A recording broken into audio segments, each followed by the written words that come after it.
Woodstock Fruit Festival. This is an aunt here from Hill Country, Texas, an hour outside of Austin.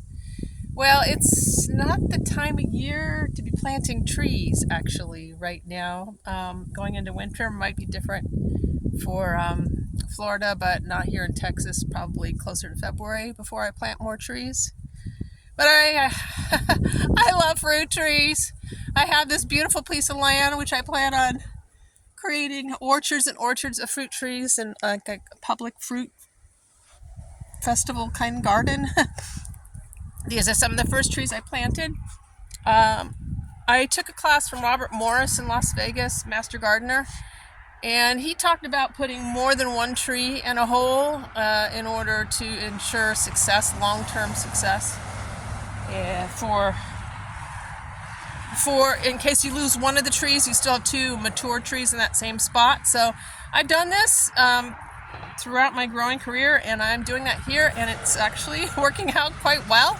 I was pretty scared because we had two winters of snow and then excessive drought and heat this year where everything had to be hand watered. I actually have water from a cistern over there. I've actually dug a trench over here, and then it comes up right here, and I've got it hooked up to a drip system. Drips here, which do my raised bed gardens over there, and then my initial area that I've planted fruit trees. So here's an example of two plums in one. Whoop, two plums in one. I thought, well, let me see. Two plums in one. It's kind of hard for me to do this and I thought everything here was dead. I just kept watering it through the summer. Everything dropped its leaves. The grasshoppers were crazy. And I was literally crying and praying to God, please save my trees.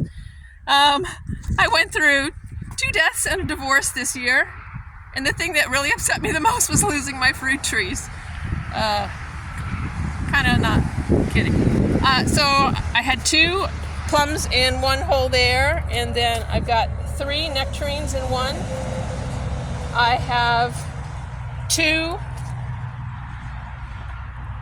peaches in one here. And then this is an example of why you do what you do. I had 2 apples here, and they've gone dormant. I have done scratch test. Last time I did a scratch test, they were okay.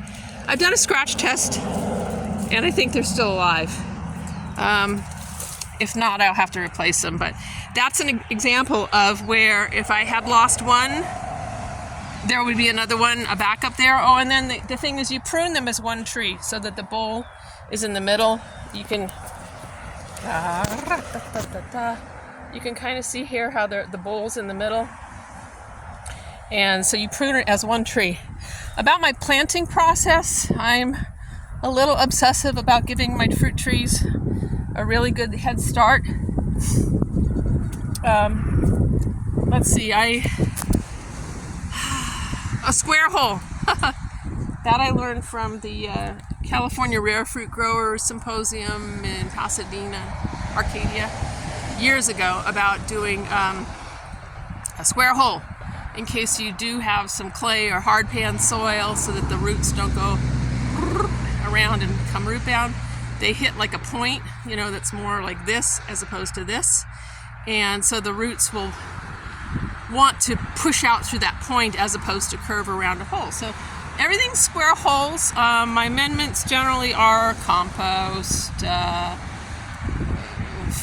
rock dust, I'm not even thinking just compost, a lot of aged compost, rock dust, and oh my gosh, I just have bags of just miscellaneous this and that, depending on how I'm feeling that day. I literally have bags and bags of things.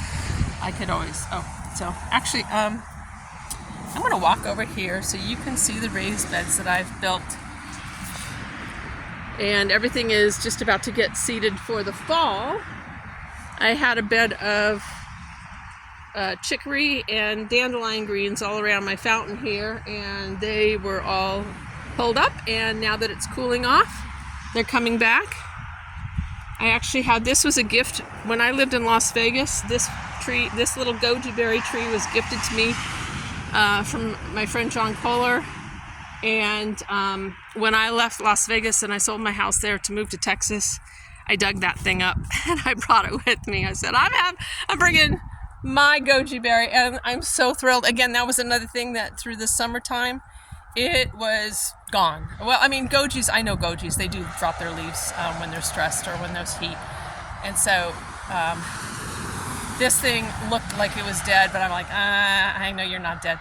And so I just kept watering it, and look, it's happy. It's gonna flower soon. I get some gojis.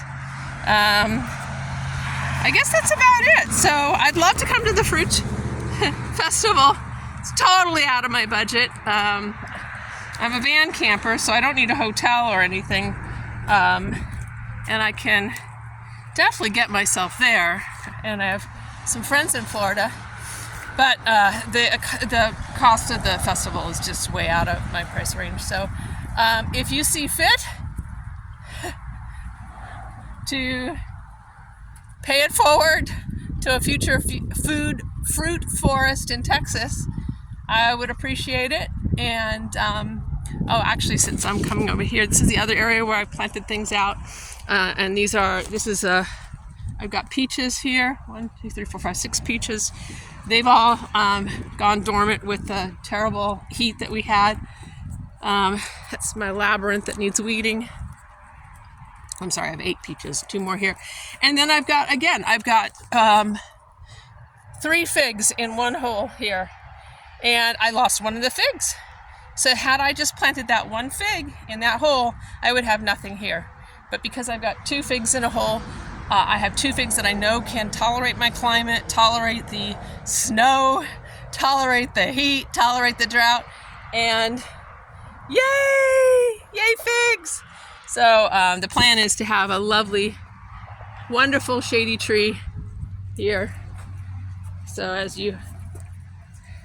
after you've walked the labyrinth, you can come and sit over here under the shade of a fig tree and maybe have a fresh fig while you're at it.